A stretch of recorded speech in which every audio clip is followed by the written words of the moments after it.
একটা পরিবারকে অত্যাচার করে তাদের ঘর পুড়িয়ে দেওয়া হয়েছে, তার বাচ্চাটা ঘরে রয়ে গেছে, মা বাবা কাঁদছে, এখন কি করবে, উপায় নেই। এদিক থেকে একজন অসহায়কারী সেই বাচ্চাটার কান্নার আওয়াজ শুনতে পায় আর ছুটে দৌড়ে গেল। দৌড়ে গিয়ে সে নিজের জীবন ঝুঁকি রেখে সেই ঘরটাতে ঢুকলো। ঢোকার পরে সে দেখলো এখানে বহুত আগুন, কি করে আমি তাকে বাঁচাবো। তারপর সেই বাচ্চার বগলে গেল, যাওয়ার পরে বাচ্চাটাকে নিল।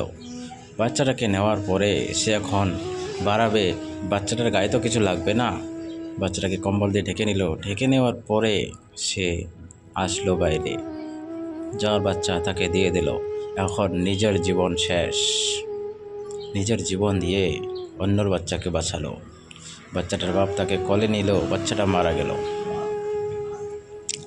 তাকে দাফন করে দেওয়া হলো। তারপর সে স্বর্গে চলে গেল। তার জন্য সবাই ভালো।